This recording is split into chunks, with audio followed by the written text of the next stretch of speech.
Highbridge, a division of Recorded Books, presents American Eden. David Hosack, Botany and Medicine in the Garden of the Early Republic, by Victoria Johnson. Read by Susan Ericksen. Picture a sea dotted with sails, a lovely sweep of notched shoreline, blossoming trees on greensward sloping down to the water, a multitude of small, artfully embellished candy-box houses in the background. Alexis de Tocqueville, New York City, May 1831. To the listener. David Hosack's last name, which is of Scottish origin, was pronounced Hosack by his contemporaries. The Elgin Botanic Garden was named for the town of Elgin, Scotland, and was pronounced Elgin. I have preserved the original spelling and grammar of every person whose words I quote in this book, unless otherwise noted. Any emotions or opinions I attribute to them come from their own writings. During Hosack's lifetime, many of the plants of North America had not yet been identified or named by naturalists, so he sometimes drew on the European names of related species as he tried to identify his specimens. The scientific term for non-native plants used by many botanists, both past and present, is exotic.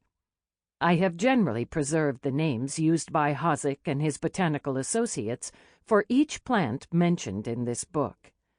Current names for a selection of these plants can be found at AmericanEden.org.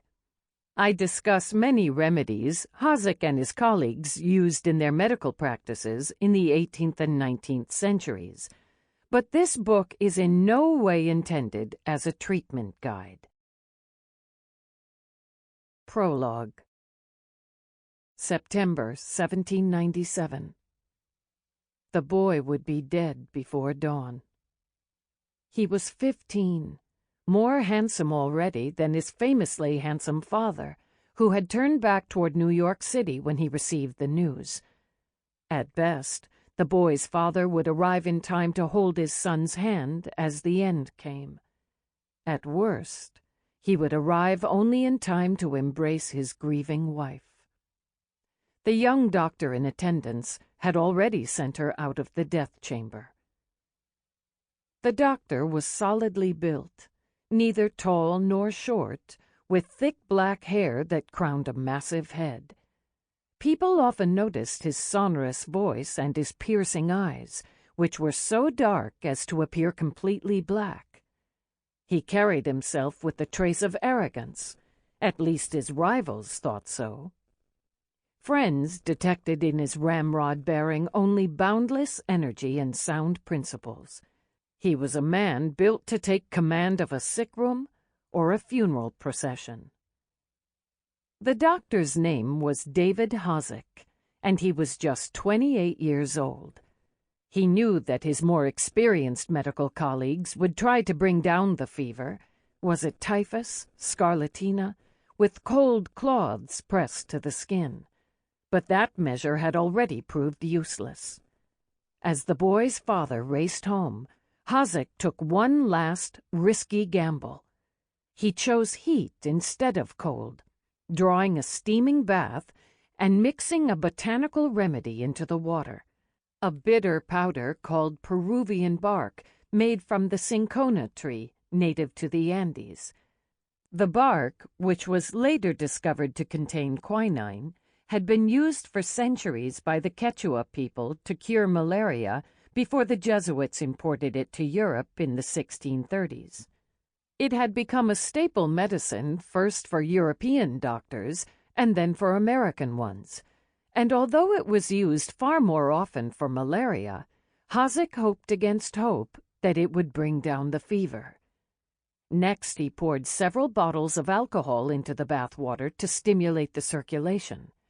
After the boy had been lowered in, he sprinkled in smelling salts. At first, the thin body lay still in the steaming water, But within minutes, the boy began to regain his senses and his pulse quickened. Hosack swaddled him in warm blankets and carried him back to the bed, where he slept deeply for several hours before awaking, delirious once again. The doctor prepared another bath, and then another. The fever slowly receded. The boy would survive. Hosack refused to leave the house that night, but he permitted himself to doze in a nearby bedroom after the hours of anxious effort. As he later recalled the scene, he bolted awake to find the boy's father, Alexander Hamilton, at his bedside. Taking Hosack's hand, Hamilton said with tears in his eyes that he could not remain one moment longer in his own house without expressing his deepest gratitude. In that moment, Hosack became a trusted friend to one of the nation's most famous and powerful men. But his medical intuition that night did more than forge a bond between a founding father and a young physician. It moved him one step closer to an idea he had quietly been nursing for 3 years. A few weeks after saving Hamilton's son, Philip, Hosack picked up a quill and composed a letter to the president and trustees of Columbia College, where he was a professor of medicine and botany. He meant with this letter to move the earth. It would take time, years of patience etched into 20 acres, as his fellow New Yorkers showered him with both accolades and scorn. Finally, orchards would arise of apple, pear, and apricot. Carnations and daffodils would dot the lawns. Medicinal plants, poppies, chamomile, feverfew, ginseng, and dozens more, would grow in tidy plots and along shaded walkways. A glass edifice nearly 200 feet long would stretch across the land, a magnificent conservatory to shelter the plants of the world's deserts and jungles from icy New York winters. Hosack would gather into his island Eden more than 2,000 species of plants, collected from correspondents around the globe and from the farms next door. It was an American triumph, the first botanical garden founded for the new nation. Because of his garden, Hosack became one of the most famous Americans of his time. His medical research there cemented his reputation as the most innovative physician in New York. When Alexander Hamilton and Aaron Burr needed an attending physician for their 1804 duel, they both chose David Hosack. Thomas Jefferson, Alexander von Humboldt, and Sir Joseph Banks sent Hosack plants and seeds for his garden and lavished praise on him. When the 66-year-old Hosack suffered a stroke in 1835, newspapers from South Carolina to New Hampshire ran bulletins about his illness and offered prayers for his recovery. Even before this, he had been immortalized in paintings, in marble busts, on commemorative coins, and in the names of plant species. Some Europeans called him the Sir Joseph Banks of America. It was the highest honor imaginable for an American scientist. Hosack was born in 1769 and grew up under the British occupation of New York City during the Revolutionary War. He came of age just when the newly independent nation was most in need of his energy, intellect, and prodigious talent for organizing other people. The Founding Fathers had secured American independence and framed a new government. Now it fell to Hosack's generation to build the civic institutions that would guarantee the future health and prosperity of the Republic. Hosack devoted himself to this challenge his whole adult life. Hosack was a complex figure. Although he relished family life and was affectionate with his many children, he pursued endless civic causes that tore him away from home. He loved remarking that the more a man took on, the more he accomplished every day. He slept as little as possible, avoided alcohol, and flirted with vegetarianism. He could be fiercely competitive one moment and generous the next. He cared deeply about his fellow Americans and spent his entire life trying to help them, but he could also be vain and snobbish.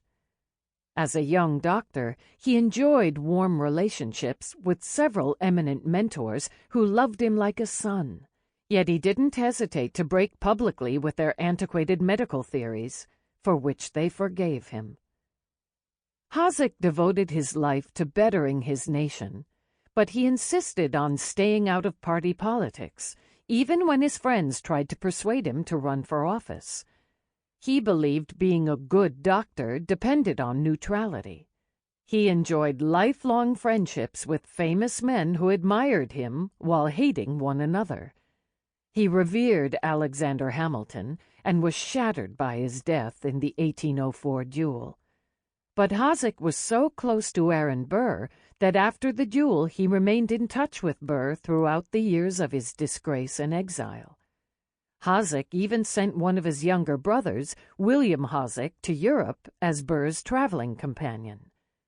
While they were abroad, Hosack cared for Burr's adored daughter Theodosia during a terrible illness, keeping her father apprised of her condition in frequent letters. Hosack's twin passions were medicine and nature. He was fascinated by the human body and saw it as an unknown country whose mysterious terrain called for intrepid new explorers. As a young medical student, he risked his life to defend the controversial practice of corpse dissection because he knew it was the best chance doctors had to understand the diseases that killed Americans in droves every year. He became a mesmerizing public speaker and one of the most beloved medical professors in the United States, drawing crowds of students who hung on his every word and wrote down even his jokes in their notebooks. He performed surgeries never before documented on American soil and advocated smallpox vaccination at a time when many people were terrified of the idea. He pioneered the use of the stethoscope in the United States shortly after its invention in France in 1816. He published one innovative medical study after another on breast cancer, anthrax, tetanus, obstetrics, the care of surgical wounds, and dozens of other subjects. In the early 20th century, a medical journal paid tribute to Hosack's many contributions by noting that there is perhaps no one person in the 19th century to whom New York medicine is more deeply or widely indebted than to this learned, faithful, generous, liberal man. Yet although Hosack found surgery vital and exciting, he was convinced that saving lives also depended on knowing the natural world outside the human body. As a young man, he studied medicine and botany in Great Britain, and he returned to the United States convinced that it was at their intersection that Americans would find the most promising new treatments for the diseases that regularly swept the country. Hosack talked and wrote constantly about the natural riches that covered the unexplored North American continent. The health of the young nation, he argued, would depend on the health of its citizens, and thus on the skill of its doctors in using plants to prevent and treat illness. The political strength of the young nation would depend on its self-sufficiency, and thus on the ability of its farmers to select and raise the hardiest and most nourishing crops. The dignity of the young nation would depend on showing haughty Europe that the New World was abundantly blessed with natural wealth and scientific talent. After the night he saved Philip Hamilton's life with the help of a medicinal plant, Peruvian bark, Hosack spent every spare second launching the new nation's first botanical garden. He lobbied friends, colleagues, and politicians for the financial support he needed to buy land, build greenhouses, hire gardeners, and collect plants from all over the continent and the world. Many people around him could not grasp what he was trying to do. Some mocked him publicly. He founded the garden anyway, at great expense to himself, eventually spending on it more than $1 million in today's dollars. He named his garden the Elgin Botanic Garden, after his father's hometown of Elgin, Scotland. Over the next decade, he assembled a collection of plants so diverse that his species lists make some of the most accomplished American botanists today shake their heads in amazement. Many people now think of a botanical garden above all as a beautiful place to spend a day. But Hosack was driven by a much more urgent mission. All around him, adults and children were dying of diseases whose causes no one knew: yellow fever, scarlet fever, typhus, consumption, and others. The role of microbes in these diseases would not be discovered until the late 19th century and into the 20th. When Hosack was a young man at the end of the 18th century, doctors relied on explanations for health and illness that made sense in their current frameworks. They argued about spasms of the nervous system, excessive blood in the circulatory system, jammed digestive tracts, and poisonous gases emanating from swamps near towns. They shared anecdotal case notes about their patients, but these couldn't possibly amount to a clear picture of the patterns and causes of illness and mortality. Close inspections of damaged organs and tissues through autopsies were one way doctors tried to discern how diseases executed their deadly work. The word autopsy means see for oneself. Yet corpse dissections horrified many of Hosack's contemporaries. Sometimes available medicines and surgeries helped sick patients, but they often failed to stop the progress of a disease, or they even accelerated death. The discovery of new medicines was a scattershot process of trial and error. The Elgin Botanic Garden was Hosack's brilliant answer to this desperate situation. Most of the medicines familiar to late 18th century doctors came from the plant world. There were hundreds of plant-based medicines known to European doctors and many more in use among native peoples around the world. Peruvian bark was the most effective such drug so far in use among 18th century doctors, but it was also scarce and expensive to import. Hosack grasped with more clarity and energy than anyone else that if the United States didn't begin to grow and test plants from around the world, American medicine was doomed to chronic chaos. He announced the creation of his garden and began to collect thousands of specimens. He used his Elgin collections to conduct and supervise some of the earliest systematic research in the United States on the chemical properties of medicinal plants. He grew poppies to study opiates. He grew willow and spirea, two species with pain-killing and anti-inflammatory elements that would be combined into a new drug called aspirin at the dawn of the 20th century. He experimented with medicinal plants from the tropics in his Manhattan greenhouse. For example, Madagascar periwinkle, an extract of which is now used to make anti-cancer drugs. Surrounded by piles of plants and boiling pots filled with leaves, bark, and flowers, Hosack and his students isolated and compared the chemical properties of exotic and native plants as they sought to create a cheap local supply of plant-based drugs. As new waves of disease broke out around them, they used what they were learning to modify traditional treatment protocols and to understand more about the effects of specific medicinal plants on the human body. Seen from the vantage point of the 21st century, the Elgin Botanic Garden has less in common with the beautiful city park than with the National Institutes of Health, the Food and Drug Administration, the Centers for Disease Control, and CRISPR gene editing laboratories. Hosack was shaped by Enlightenment ideals.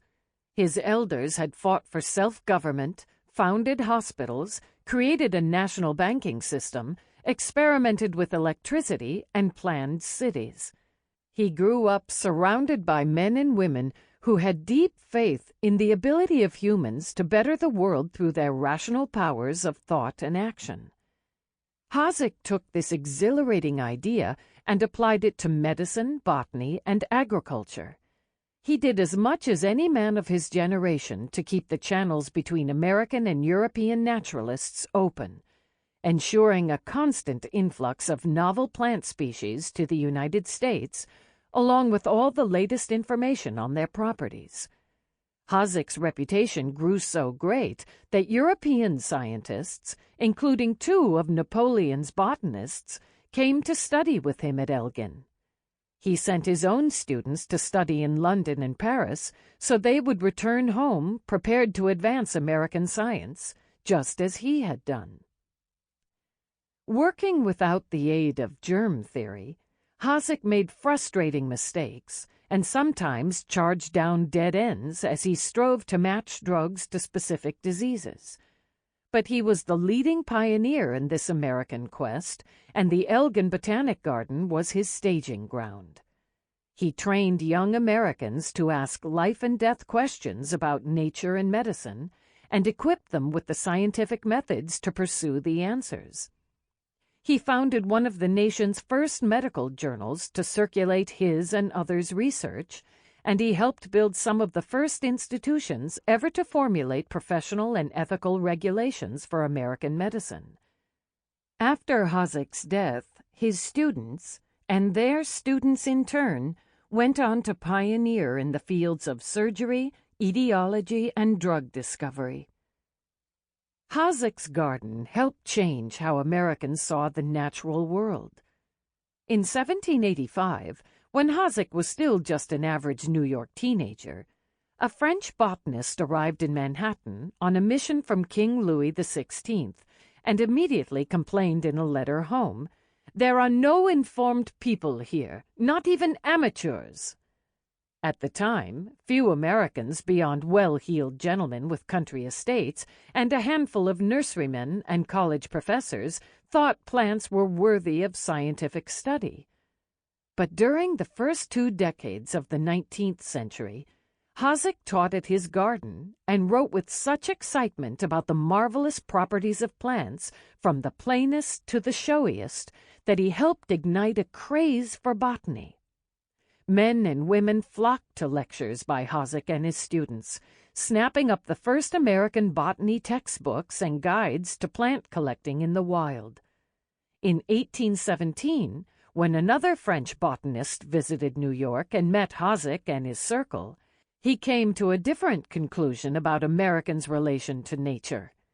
Truly, this is a land of botanists.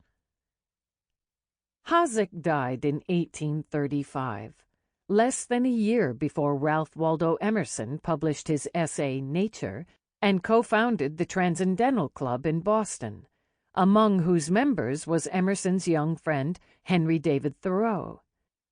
Emerson and Thoreau both wrote so compellingly about the spiritual and material meanings of the natural world to humans, and with such resonance for modern American environmentalism, that they have obscured our view of the generation of American naturalists who preceded them.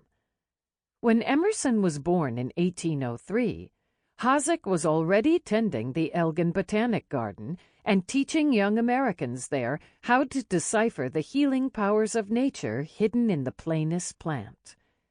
To Hosack and his students, botany was a heroic pursuit that took them into meadows and forests, but also into the minute internal structures of each specimen.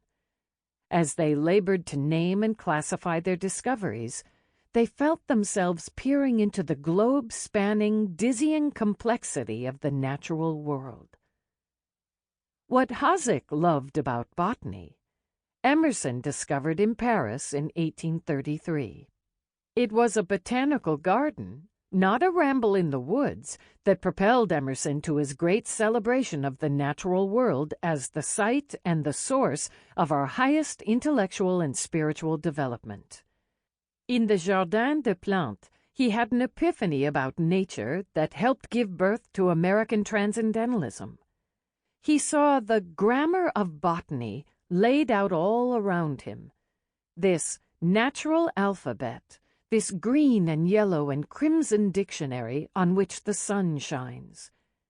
In that moment, Emerson glimpsed a new way of understanding the relation of humans to nature. Nature did more than provide the farmer with crops and the poet with beauty. Nature, Emerson realized as he surveyed the organized beds of plant specimens, also reveals our quintessentially human drive to discover unifying principles and purpose in the world around us. Emerson's ideas, and Thoreau's, became an inheritance that many nature lovers embrace today. Yet if earlier generations of Americans had had enough vision to support Hosack's garden, Emerson might not have had to cross the Atlantic for his epiphany. By the time Emerson visited Paris in 1833, the Elgin Botanic Garden had collapsed for lack of public and private funding. But only after Hosack had trained a generation of naturalists and doctors there. After Hosack's death, his botany students continued his work against all odds, relying on dried specimens and botanizing trips to train still more young botanists, Hosack's intellectual grandchildren, some of whom went on to found botanical gardens in cities across the country. Gradually, these gardens transformed the physical and cultural landscapes of places far beyond New York, fulfilling Hosack's century-old dream of a national network of botanical gardens that shared their research with one another. Today, there are hundreds of these institutions in the United States. They are beautiful places to stroll, yes, but they also conduct botanical and environmental research and education. They can be found in all 50 states, the District of Columbia, and every borough in New York City, except one. The farmland Hosack tilled on Manhattan Island in the first decade of the 19th century now lies dormant beneath the limestone and steel of Rockefeller Center. Hosack's life spanned the precise moment when New York hovered between a bucolic past that unfurled over rolling fields and a cosmopolitan future spiked with tightly packed skyscrapers. In Hosack's New York, cows wandered the Bowery, Greenwich Village was out of town, and the meadows of Harlem were filled with medicinal plants. At the same time, the tensions that governed city life in his era are familiar to many of us today, as old ways of interacting with the natural world are transformed by human activity. Hosack was an urban pioneer who sought to learn from and celebrate nature in the face of skepticism and sometimes ridicule. He invited citizen scientists to help map our native plant species before they were overrun by invasives. He called for a national system of agricultural stations 80 years before one was actually established. He advocated citywide tree planting for beauty and public health, even as his fellow citizens were razing forests to the ground. He experimented with crops and medicinal plants just beyond the city's border. Today, people across the country and around the world are similarly reinventing what it means to be a city dweller. People are keeping bees in Brooklyn and farming in Detroit. Hosack was the original urban gardener, experimenting with fruits and vegetables by day and mingling with his cosmopolitan friends at night. His life tells the story of how Americans learned to think about both the natural world and their own bodies. But it is also the story of how one of the world's greatest cities became just that. During Hosack's childhood, Philadelphia, not New York, was the undisputed center of American culture and learning. New York was most famous for its shameless commercialism. By the 1820s, when Hosack was in his 50s, even the men in charge of Philadelphia's great institutions were conceding that New York had become the first city in the nation for the arts, sciences, and philanthropy. Hosack was one of the main forces in this change. Sample complete. Ready to continue?